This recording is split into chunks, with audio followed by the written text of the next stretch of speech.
বিসমিল্লাহির রহমানির রহিম। হে সমস্ত জগতবাসী, আজ আমি শামীম আলী চিস্তির সামনে যে আলোচনাটি নিয়ে আসলাম, এই আলোচনাটি অবশ্যই আমাদের বোঝার আছে যে এই জিনিসগুলো না বোঝার কারণে আমরা হিংসা, নিন্দা, পরনিন্দা করে থাকি, যার ফলে আমরা দিন দিন অধঃপতনে চলে যাই।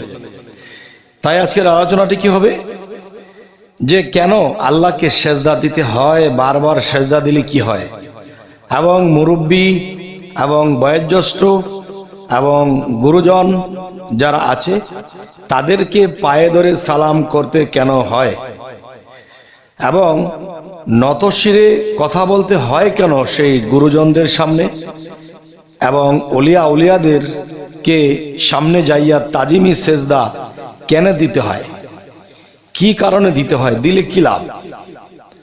আচ্ছা, দিলে কি লাভ এবং দিলে কি লস, সে সম্পর্কে আজকে আলোচনা করব। এবার আসি সে আলোচনাটি, যে দেখুন, একজন মানুষ যখন একটা নিয়ত করলো যে আমি একজন আল্লাহর অলির দরবারে যাব, সে আল্লাহর অলির দরবারে নিশ্চয়ই আল্লাহর অলি আছেন, তখন কি করলেন, তিনি সেই আল্লাহর অলিকে তাজিমি সেজদা করলেন। তখন কি হলো, এই সিজদাটি করলে আমার কি লাভ লস হলো। দেখেন, একদিকে হলো একজন অলির সম্মান, আরেকদিকে আল্লাহ কি বলেছে যে সে অলির মধ্যে আমি আছি, আর সে অলিকে যদি কেউ সম্মান করে সেই সম্মানটা আমি আল্লাহ নিজে পেয়ে থাকি। আর আমার কোনো অলিকে যদি কেউ অপমান করে থাকে, অপদস্থ করে থাকে, তাহলে সেটাও আমি পেয়ে থাকি।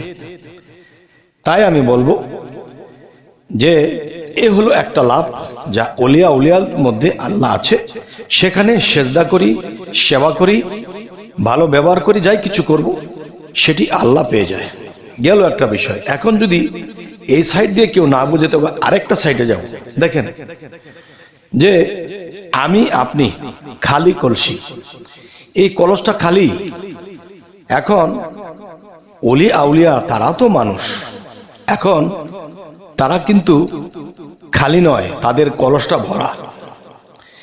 তাদের কলসটা যদি ভরা হয়, তাহলে আমরা কি করি, সেই ভরা কলসের নিচে আমাদের কলসটা রাখি। যেমন একটা টেবিলের উপরে একটা কলস আছে, সেই কলসটি পানি ভরা, আর সেই টেবিলের উপরেই যদি আমি কলসটা রাখি, তাহলে ওই কলস থেকে এই কলসে পানি আসবে না। তখন কি হবে, যে আমি যে খালি গিয়েছিলাম খালি ফিরতে হবে। আর যদি কোনো অলির দরবারে গিয়ে সেই অলি যখন সিংহাসনে থাকবে বা উপরস্তরে বসা থাকবে, আর আমার কলসটা যদি আমি নিচে রাখি, তার মানে আমার মাথাটা যদি নিজে, আমি মানুষ একজন কলস হয়ে যদি সেই কলসের নিচের দিকে আমার মাথাটা রাখি, তাহলে ওই কলস থেকে ঢেকুরিয়া ঝাকুরিয়া সেখান থেকে এই কলসে পানি আসবে। তখন যেই ধনে ধনী হয়ে তিনি আল্লাহর অলি হয়েছেন, তাহলে আমরাও কি করলাম, সেই কলস থেকে যতটুকু পানি পেয়েছি বা যতটুকু নত হয়েছি বা নিচু হয়েছি, ততটুকু পানি আমার কলসে এসেছে। তখন কি হলো, যে তিনি ভরপুর কলস আর আমার একটু হলেও এসেছে। আচ্ছা, এরপরে দেখা যায় দুনিয়াতে চলতে গেলে কত মুরব্বী, কত গুরুজন আছে, তাদেরকে দেখেও মাথাটা নত করে কথা বলছি।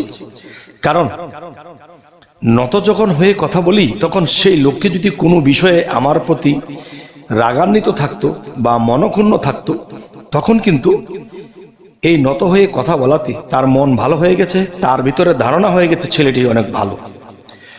তখন এই ছেলেটি যদি কখনো বিপদে পড়ে বা কোনো সমস্যায় পড়ে বা কোনো প্যাচে পড়ে, তাহলে এই লোকটি তাকে উদ্ধার করতে যাবে, কেননা ছেলেটি ভালো ব্যবহার করেছে, ভালো আচরণ করেছে। এ হলো একটা লাভ। আরেকটা কি, তিনি আল্লাহর কাছে দোয়া করবেন, হে আল্লাহ, ছেলেটা অনেক ভালো, ছেলেটা যেন সুপথে থাকে, তাকে তুমি সুখে স্বাচ্ছন্দ্যে রেখো। মানুষের দোয়াই কিন্তু আল্লাহ মানুষকে কিছু করে থাকে। এ হলো একটা বিষয়। এবার আসি, আমরা যখন মসজিদে বা কোনো দরবারে বা কোনো আল্লাহর অলির দ্বারে আমরা যাই, তখন কিন্তু আমরা নামাজের মধ্যে হোক, ধ্যানের মধ্যে হোক, আমরা কিন্তু আল্লাহকে সেজদা করে থাকি। তখন আল্লাহর ছোট ছোট চরণ সেটি কোথায়? সে অলিয়া উলিয়ার দরবারে, সে অলিয়া উলিয়ার কাছে গিয়েছি, সে গুরুজনদের কাছে আমরা নত হয়েছি, কারণ সেখানেও তো আল্লাহ আছে। যখন আমরা কোনো মাজারে বা কোনো মসজিদে বা কোনো স্থানে বা কোনো আল্লাহর দরবারে বা আল্লাহর অলির দরবারে যখন আমরা যাই, তখন কিন্তু সেই